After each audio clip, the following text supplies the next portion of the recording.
fasting is arguably the most powerful thing you can do for your health. Would you starve to death if you didn't eat for 5 days? Or would you heal your body? Strengthen your organs? What exactly happens on days 1, 2, 3, 4, and 5? Doesn't health come from nourishing the body? The real problem is that you're so used to eating that it's hard to give it up. What we do with fasting is actually return to the order our bodies evolved from genetically. Think of the Stone Age. Did we eat 3 meals and 2 snacks a day? Did we order 724 pizzas? We didn't eat that often back then. Now our genes are surprised by what's happening. Especially if calories come from junk food, when you start this program and cut out food, your brain becomes sharper. Every cell in your body becomes incredibly resilient. Now let's go step by step. On the first day, you begin to lose something called glycogen. Glycogen consists of glucose molecules linked together in a chain. For each glucose molecule, 3 water molecules are attached. So, when you look at glycogen, it's like a fluid-filled sugar reservoir that's consumed and depleted within the first day. You use it up quickly.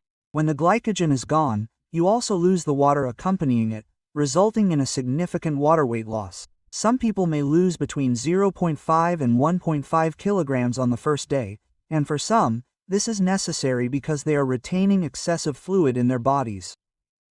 You will also lower the hormone called insulin, which is the key to determining whether you burn fat or sugar. When insulin is low, you can use the fat in your body. What am I talking about? While fasting, you are no longer eating from the outside, but your body is eating something else. Yes, your own fat. That's why your appetite completely disappears. You feel full. You don't have the desire to eat. Because you are actually eating.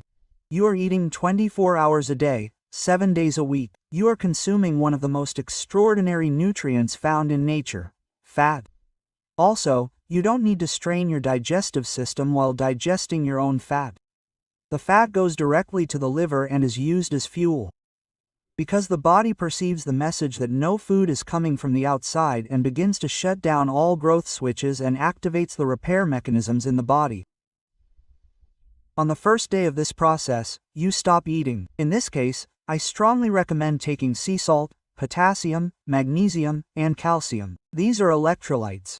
Trace minerals will also be important. Also, some B vitamins, because most of these nutrients are not stored in the body for long. If you haven't built up sufficient reserves in your body when you start this process and a deficiency develops, you may experience some side effects such as fatigue, muscle cramps, or dizziness. But if you really take these nutrients I mentioned, you won't have any problems. What can you drink during fasting? You can drink tea. Naturally, I recommend decaffeinated tea. I drink a lot of tea myself. Tea doesn't have many calories, so you can drink tea. If you want, you can also have some coffee in the morning. Just don't add cream, definitely sugar, or any artificial additives. Drink it black, plain. You can also drink some lemon water. There's no problem with that. Lemon doesn't have many calories. I don't recommend adding apple cider vinegar. It's more acidic, and you may already have increased acid concentration in your body, so it might not be a good idea. One of the things I like to do to accompany long-term fasting is to get enough sun and take long walks in nature. I do heat therapy, sauna, jacuzzi, or hot baths, or alternate these with cold baths or cold showers. You can do high-intensity interval training, but not too much. I might do it once during this 5-day fast and make it really intense, because that way we add a few more different beneficial stressors to enhance this effect. I also take some special supplements. That's fine, because they don't contain many calories. Unless you're taking something like collagen, which I don't recommend during a fast, but if you're having trouble, bone broth is a better option. Now we're on day 2. Day 2 is the day we really start to enter ketosis. So what is ketosis? Ketosis is the burning of fat that you can use as fuel, and ketosis has countless benefits.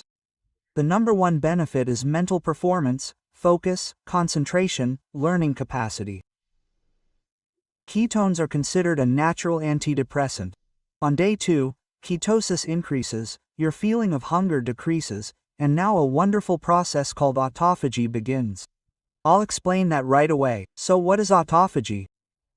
Your body recycles all the waste it doesn't need for fuel and the production of new tissue it requires. So the body is incredibly efficient. When you stop eating, it activates these resources that are no longer needed because they would simply sit idle and clog the system. The body starts cleaning them up. These little recycling factories are called lysosomes. Lysosomes take various damaged proteins, break them down, and recycle them. Then, on the other hand, they recycle and extract the raw materials to be used to make new cells. This is called autophagy. That's why fasting is a kind of anti-aging tool that can really help rejuvenate. By the third day, you're in deeper ketosis. Your brain is really happy. Your body's main available fuel is ketones. Some might tell you that ketones are just a backup fuel that kicks in when glucose runs out. That's absolutely not true. Ketones are the primary fuel. That's why ketones can really help with recovery in someone who has been damaged by excessive refined sugar consumption. This deep ketosis intensifies on the third day. Your mental power increases, your mood improves.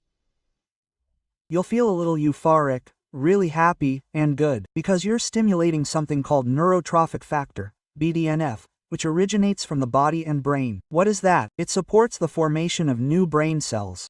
It helps increase learning capacity and cognitive power. When I'm filming these videos while fasting for 3 days, I hardly do any editing. So, everything flows smoothly until I eat. After eating, it's like my thought process gets a little slow. A DNF3 level can increase by 400% in a day. Of course, not in every case. Sometimes the increase is only 40%. Then there's something called deep autophagy. I want to explain this again. Autophagy is the recycling of old and damaged parts. But it's actually more than that. Mitochondria are the little energy factories of your cells. Many chronic diseases stem from mitochondrial damage. One type of autophagy is the recycling of damaged mitochondria. Damaged mitochondria are also often the basis of cancer. This in itself is a huge plus. Secondly, if you have any chronic illnesses, let's say they run in your family, or some chronic illnesses take 15 to 20 years to develop, it could be something brewing inside you. Guess what? Autophagy starts cleaning them out. Autophagy also helps clear out old pathogens within the cell. Agents like the Epstein-Barr virus, some types of bacteria, and even fungi and mold. These can all be found in your cells. Autophagy cleans them all out.